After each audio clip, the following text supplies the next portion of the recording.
I personally think that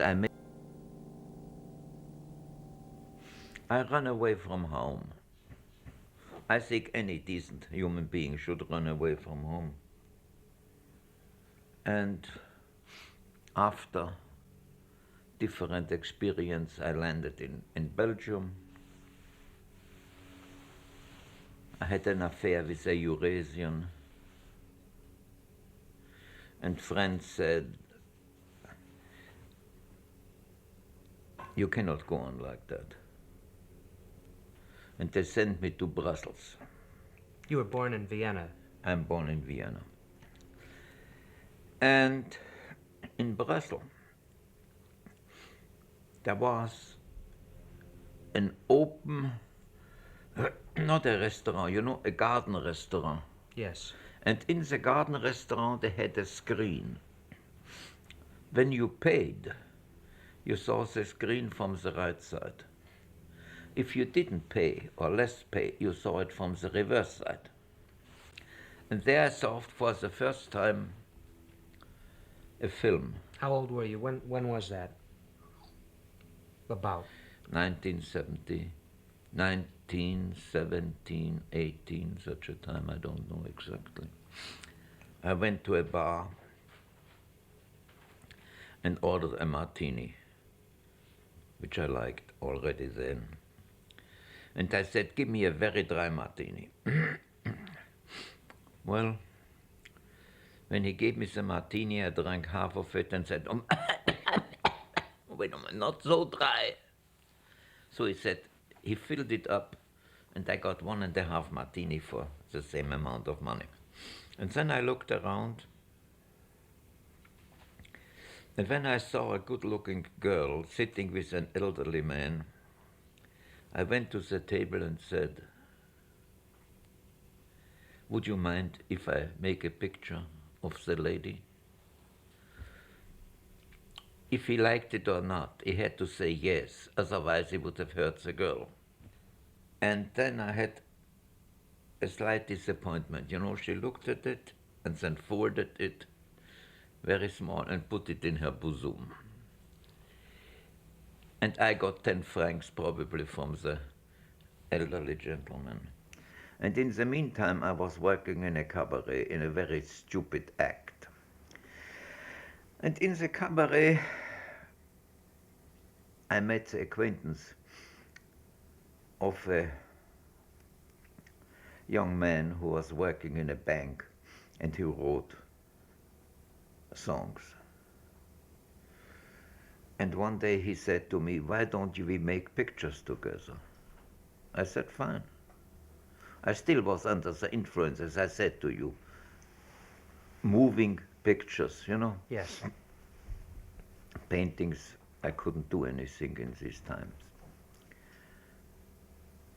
So we started to write together. After 8 days, I said to him, look, I make you a proposition. You sell them and let me write them. So we did. We sold 1 or 2, and then I had to go to the war. I was different time wounded, shoulder shot, everything. And in 1918, I was sick and tired, and I came back. And my nearsightedness, you know, which I had cheated at the beginning when I told you I was thinking to be my duty to be in the war, you know. Yes. Helped me, and I didn't have to go to the trenches anymore. I stayed in the backcountry in Vienna. And one day, I had a very, very wonderful sweetheart, a cabaretist, but I didn't have money. Wounded, losing my horse, everything, I had 120 kronen. What can you do with that? So I was sitting in a cafe I remember as if it would be today, on the corner of a billiard, when a man came to me and said, "Please forgive me, Herr Lieutenant." It was very haughty and said, "Who are you?" He said, "My name is Peter Ostermeyer. I'm a representative of the play, stage play, the Hias." I said, "Yes," and I was wondering if the Herr Lieutenant would take a part in it. So I said, "What would you pay?" And he said 750 kronen. I had 120. Sometimes in my life, I'm getting a little intelligent. Not always, not very often, but sometimes. So I said, "That is very, very little." And he said, "More than 1,000 we couldn't play." Settled. Suddenly I had 1,000 things. And then came a disappointment for him. He wanted me to play a German over-lieutenant, you know, somebody who is more than a lieutenant. Yes. But I couldn't speak German in this way, I mean Prussian. So he was forced to give me the main part in the picture. It was a play? It's a play. A main part in the play, I'm sorry. So I played it. And it was a big success. Erich Bommer was serving in Romania, I think in Secret Service, I'm not sure. He was the head of Tekla Bioscope. And they said to him, "You should look at this man. This is a good man for motion pictures." Erich Bommer came to Vienna and I wore a monocle, always. And he said, "I don't want to have anything to do with this haughty son of a bitch." But he said, "Look, but we have talked to Mr. Lang, you have to talk with him." He said, "Okay, I will talk with him, but that's all." Okay. So we started when the play was finished at 10:30, and at 4 o'clock in the morning, I had a contract with Tekla Bioscope as a dramaturg. As a writer? As a dramaturg. A dramaturg is very hard to translate. No, a dramaturg is a story doctor. Yeah. And at the same time, Germany was naturally dominating in the war. He had promised me that I would have no trouble with the Austrian army. They would let me go. I mean, after I got my furlough of 2 months. Fine. So I went there. Many funny things. I checked films. I didn't have the slightest idea about film in these days. In spite that I had written some and some were even filmed. But I don't know anything about cutting or how long and so on, you know. And one day, suddenly, 2 months later, I got a letter from Vienna. And a friend of mine said, "Look, you have to come back or you go to a court-martial." I said, they promised they would take me out of the army. They didn't do it. So I went to them and said so and so, and they said, "Wait 8 days." And then came my luck. The Great Revolution. And I had already, in the end of 1918, a job. At the beginning, I wanted to make pictures. I wrote pictures in 4 days, in the evening, with a bottle of red wine. And in these days, you wrote one scene on one piece of paper so that you could interchange without rewriting everything, you know? Yes. I doctored, as I told you, on films. I wrote films and I wrote part for myself and I started to play. I became very friendly with Erich Pommer. The war was over, so he came. It was a main part in Dekla Bioscope. And he had very important acquaintances in Paris. So one day I wrote a film, forgot the name. I said, look, I want to make it. He said, all right. I shot the film in 4 days. And from then on, I became a director. The themes of all of your major films deal in some way with these social evils, with murderers. With social evils, not with murderers. Mm-hmm. With social evils. Wasn't the message of Metropolis at the time, could that not be taken as a Marxist kind of message, looking back on it now? I don't know. I haven't seen Metropolis since a long time. What's your feeling about Metropolis as a film now? When I made it, I liked it. When I finished it, I hated it. And for a very simple reason. Because the thesis of my wife, Thea von Harbu, that the go-between, between capital, the brain, and the hand, workers should be the heart. I didn't believe it. Then in the 50s, anonymously, I got some pages from the Washington Post in which the head of a corporation said he has seen Metropolis and he agrees it is important to have a heart for the workers, you know? Yes. Still, I said, to hell with it. But then afterwards, at the end of the 60s, when I was from time to time working at universities, question and answer sessions, and I asked the pupils, what do you hate in the establishment? They said it is a computer-governed society. And they think that we miss in it is the heart. And certainly I said probably I was wrong, and Thea von Harbu was right.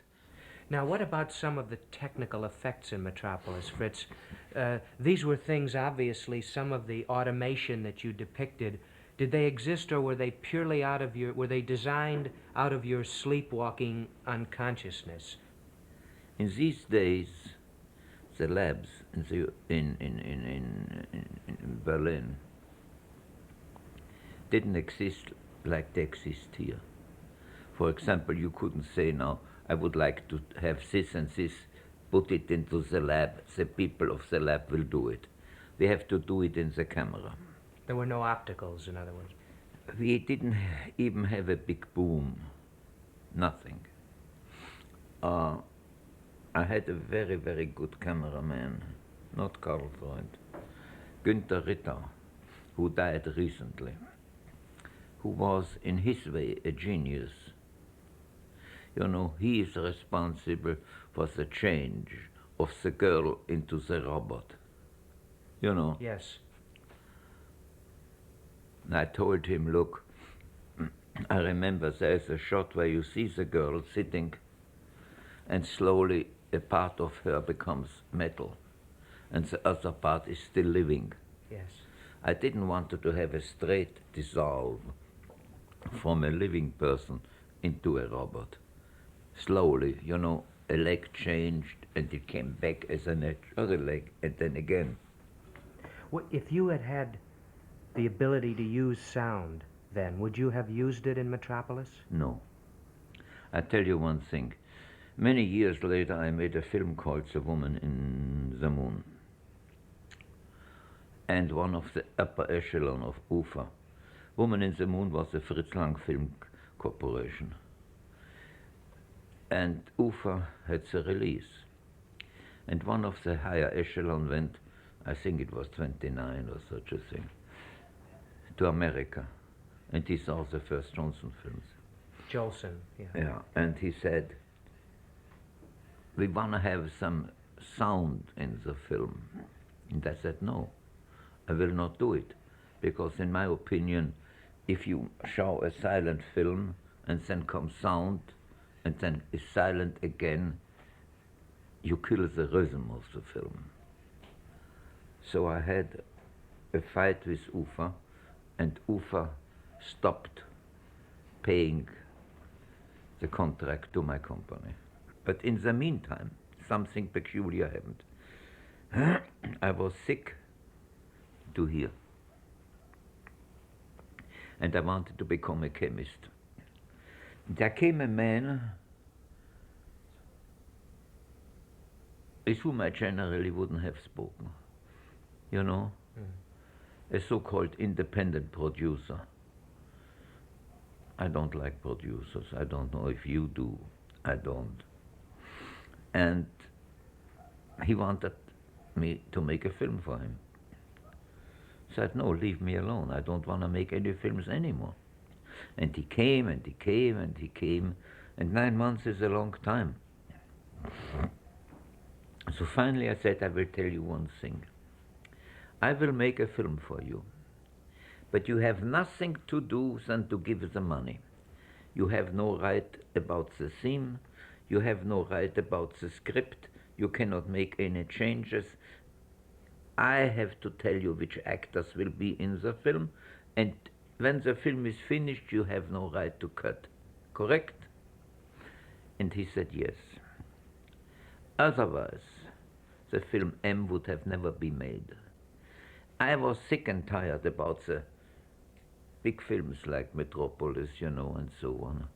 I wanted to have a personal film, a film that deals with one human being, with one social evil. And so I made M. One day we walked into an apartment house where a man was accused of murder. We found cut-off hands under his bed. Or another one, whom I never met, I heard only about him, who made sausages out of wandering young people, you know? Mm-hmm. But as long as you haven't seen what I saw, for example, let me see a woman in a small shop where you can buy fruits and cans and anything, you know? Yes. Lying killed over the table where she sells things. And the blood drops in, drops. Only then you can understand why police is for capital punishment. I said to my wife, Thea von Habu, we want to make the ugliest crime. And we started to think about anonymous letters, you know. And then one day I said, listen, darling, I have another idea. How about a child murderer? I tried to find an actor where nobody would believe that this could be a murderer. No? Yes. And I found Peter Lorre. Peter Lorre came, I don't know where he was born. He was working in a so-called Stegreif theater. That means you told an actor in a theater what it was all about, and he made up the dialogue. Improvised theater. Yeah. Laurie hadn't made a film before M. No. And this was not in Berlin. This was outside. But why did you choose him? Why did you go for this particular actor? Because I thought nobody would believe that a human being looking like Peter Lorre could commit horrible murders. You're talking about the roundness of his features as opposed to His whole behavior. the murder themselves, the molesting of the child, as in the first sequence, is never shown. There's the beautiful way you do it, where you see the girl's ball roll away and it Yeah. stops. And No. The first time, isn't it, when he stands in front of the poster? That's right, and you see his shadow. Only the shadow. Yes, but I mean, what I'm saying is that you never really see the events that he has committed. I want to tell you one thing. I hate to show violence. I did it myself in 1 or 2 pictures. Because I think that the audience became a collaborator of mine. I couldn't show 10 cases what a child murderer did to a child. It would be tasteless. I myself would have hated to show it.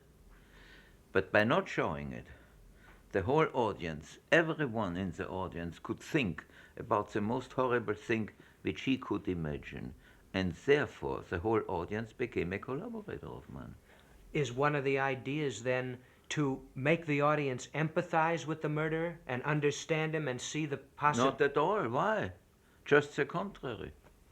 I have the feeling in seeing M that I understand the way you present this man. He's not presented as a vile outcast of society. He is presented as for the first time, I think, in film, as a human being who commits actions that are out of his own control, as though fate has caused a quirk in him that made him become a murderer.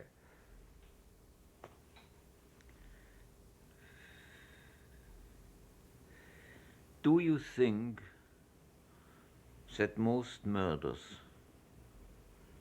are done from the beginning on with the intention to kill someone? No. There you have the answer. But weren't you interested in making the audience empathize with the murderer to some extent? In which way? Understand him as a human being rather than condemn him as a killer.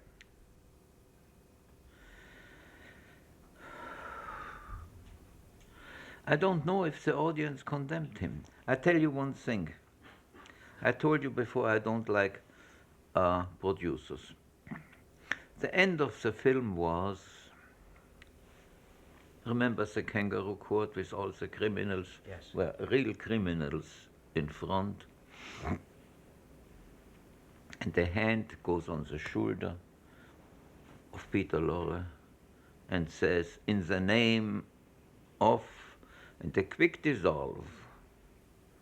And you saw the bench with the judge, and he said, of the law, quick dissolve. And then you saw a scene which many, many years later, when I couldn't do anything anymore, this so-called financier, producer of the film, cut off the real end. The real end was in the name of the law, and then you saw 3 mothers, and one mother was the mother of the first child, and she said, this doesn't bring our children back to life. We have to watch our children much better. This was why I really made the film. For this one line, you have to watch your children much better. They cut it off. Period. Fritz, you used actual criminals in the kangaroo court scene. Yeah. Why? And how were you able to get them to do that? I told you that I was interested in Alexanderplatz and so, and I met a lot of criminals. And I asked them if they would like to work in a film of mine. Certain people said, Fritz, we would like to, but we have never been photographed. We cannot afford it. And other people said, yes. So I paid them and they came. And there was a very peculiar thing. During the shooting, Suddenly one came and said, look, we have to leave. The police will be here in an hour. They have heard about it. And I said, do you have 15 minutes more time? He said, yes, 15, but not long. I said, no. So I shot 2 more scenes, and then they left them, and the police came. Nobody was there. Do you feel, looking back now, Fritz, that some of those films from your German period present a bleak view of the universe? If you look at a lot of film today, don't they do the same thing? I'm not concerned with the films of today. I'm concerned... I'm asking you. Oh, well, almost totally, yes. And you see. Well, this was 50 Look, years ago. when you put your finger on something, on an evil, you're not a politician, you cannot change it. But if you put your finger on an evil, which still exists, that's it. Let me ask you, other artists of that period, like George Grosz, who was working in Germany at the same time, Yeah. was making drawings and paintings of the bloodshed, of the rampant criminality, of the dissatisfactions and evils of the society around him. Your films of that period, and slightly later, right on up through M, for 10 or 11 years, were dealing, up to the 1933 when you left Germany, were dealing with the social ills that we now look back on and see as the dissatisfaction that led to Nazism. You cannot live in a country which has lost the war without being influenced. At the time when I made Dr. Mabuse, the Gambler, and the second film, Inferno, there were big posters all over Berlin. A skeleton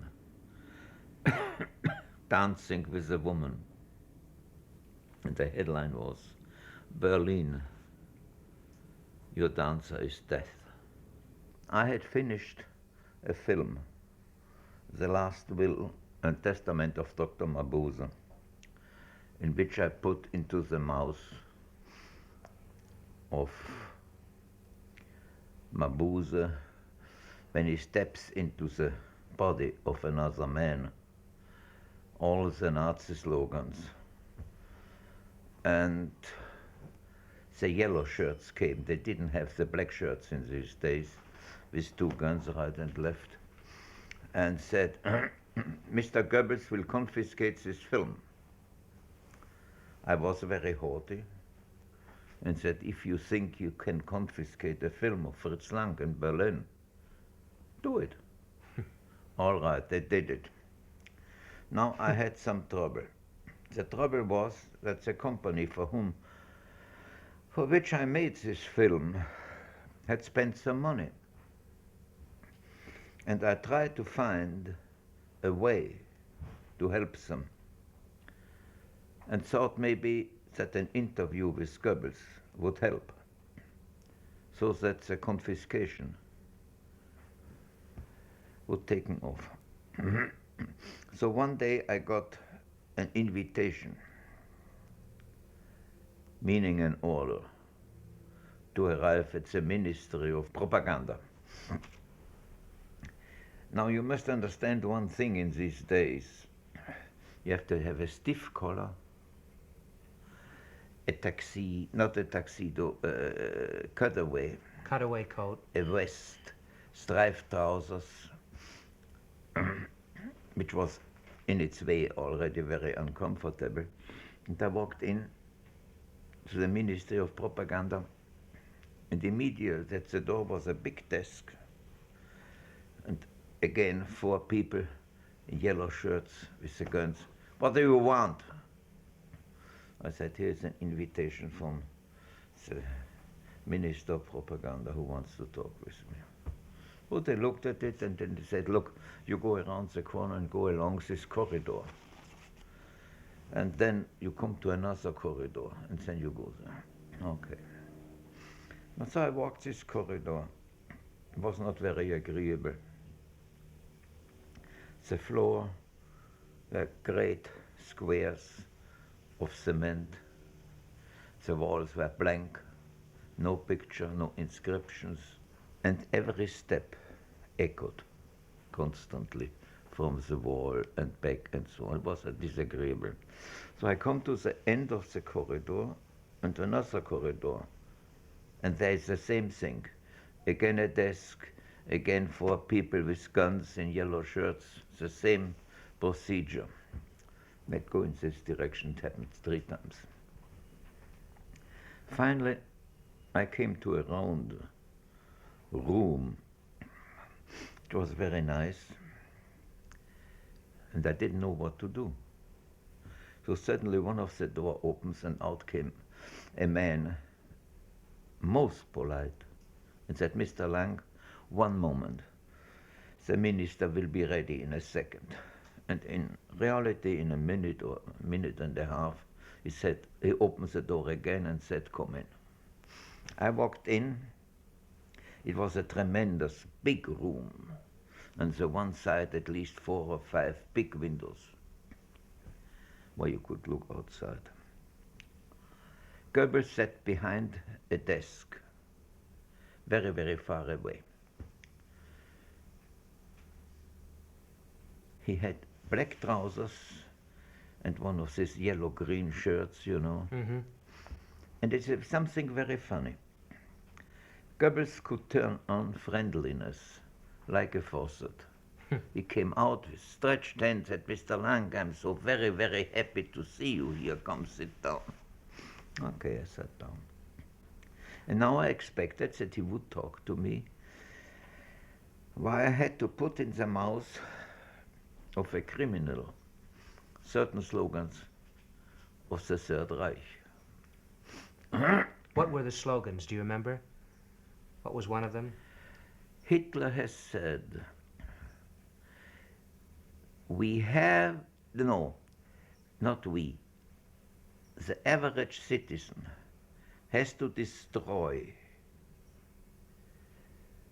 the authorities which he created, and then on the debacle, on the rest, we will create our realm of 1,000 years. And I had Mabuse saying exactly the same, only, and when everything is destroyed, on this rest, I will create my realm of 1,000 years of crime. Mm-hmm. Well, I expected that the minister would say something, but he didn't. So I was waiting, and he spoke and spoke, and suddenly he said, "The Führer has seen your films." He didn't say which one. Mm-hmm. And then he said, "And he has said, this is the man who will give us the National Socialistic film." In this moment, to tell you the truth, I was wet all over my body. Perspiration broke out everything. I looked out of the window, and there was, I don't know how you say it in English, you know, a big, big post. Yes. Like you have it here with lamps on, and there was a 3-side clock. Yes. And you could watch the clock. And I said, how do I get out of here? To yourself? To myself, no, naturally. Mm-hmm. I don't know what I said to Goebbels, so help me God. But in essence, I said, I'm tickled pink. And I was looking at the hands of the clock, and they moved and moved, and my only idea was, how do I get out of here? Get to the bank, get some... What should I say? What could I say? I didn't want it to end in a concentration camp. We want you to become the leader of the German film. Therefore, I said to him, the think about my mother, you know? Yes. What year was this, by the way? 33, beginning of 33. Mm-hmm. So he said, look, there's a scene when the professor who runs the insane asylum in which Mabuse died is driving home, and suddenly near him appears Mabuse and tells him certain things. That's wrong. That's not good. And I listened. And he said,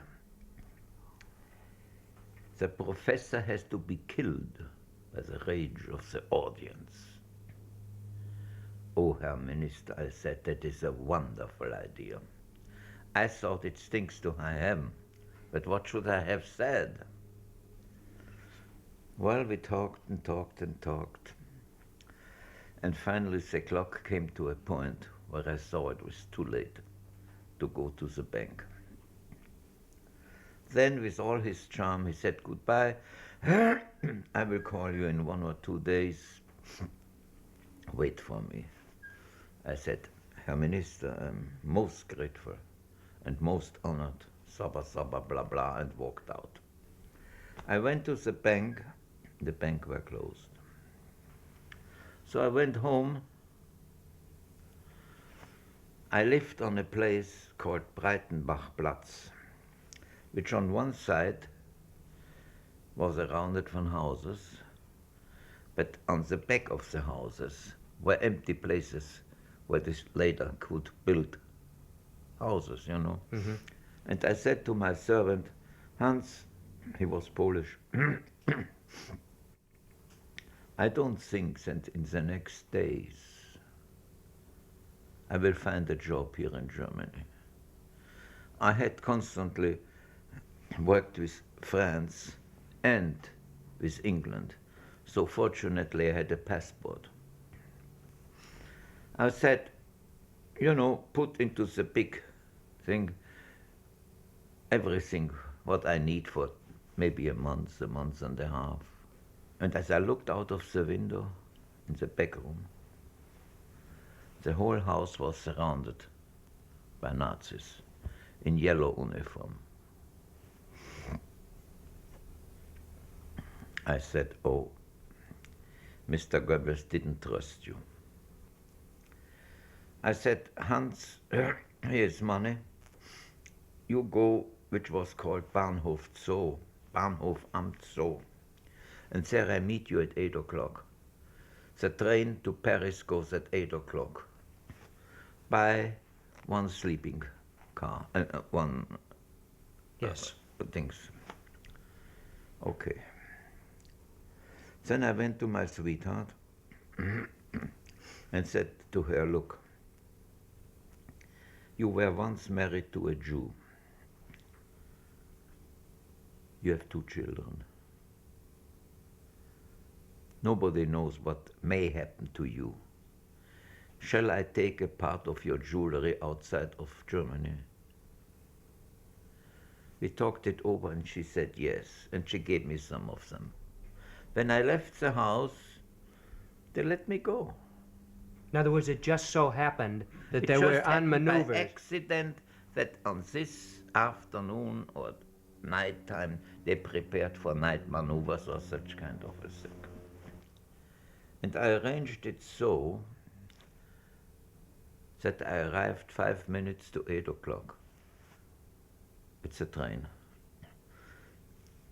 And my servant Hans was very nervous, running up and down it, up and down. Said, Mr. Lang, where have you? I said, what is the excitement?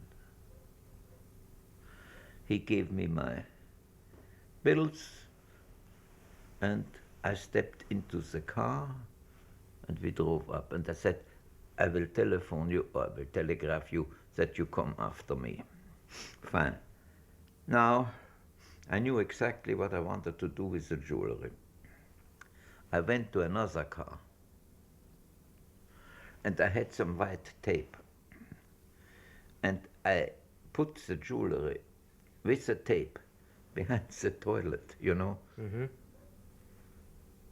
If something happened to me, it was not my car. I don't give a damn.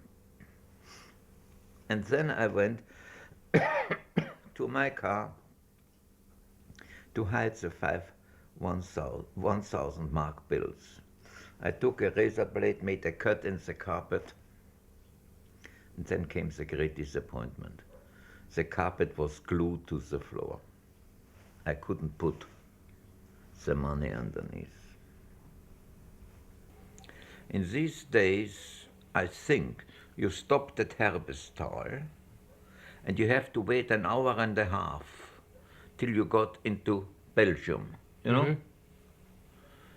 And during this time, there was an inspection of your luggage. But this time, it was an inspection by the yellow shirts. So I was on the one end of the car, and I heard them on the other end of the car knocking at the door and said, "Open up, pass control." Okay, they opened up. The next one, the next one, the next one, the next one. And then they came to the one next to me. The compartment next to you. Yeah. And in my compartment, I was lying on my bed. And I remembered that I always had said to my actors, if you wanna give a good act, try really to do what you are playing. So I started to snore. I didn't sleep. I heard them in the next room. Thank you. Closing the door. And I was waiting now they would open.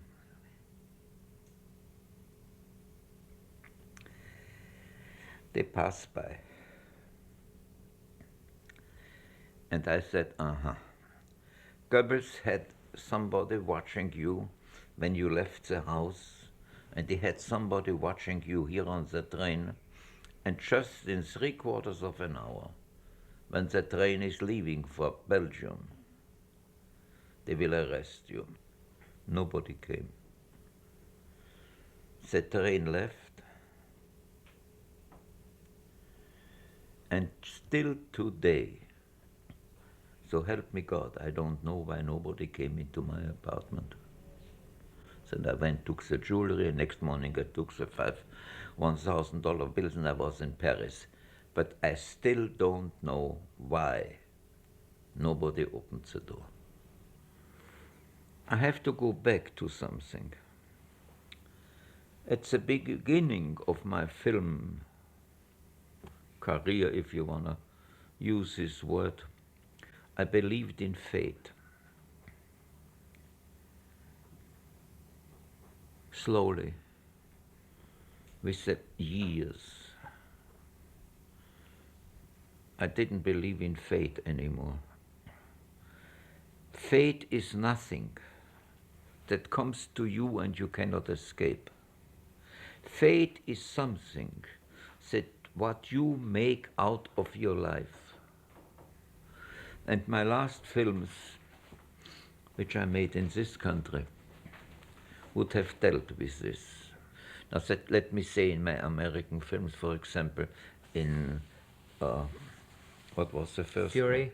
In Fury, there still exists a kind of lynching when I made it. Lynching, lynch mobs. Yeah.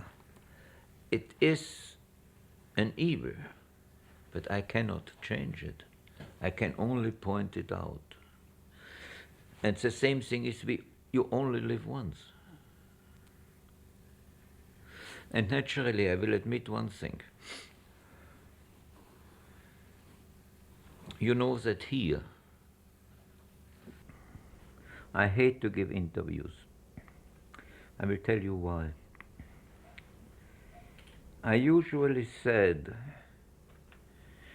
when a director, or maybe the word is better, film creator, makes a film, and the film doesn't express what he wants to say, and he needs to give an interview to explain to an audience why and what, he's a lousy director, shouldn't make any films.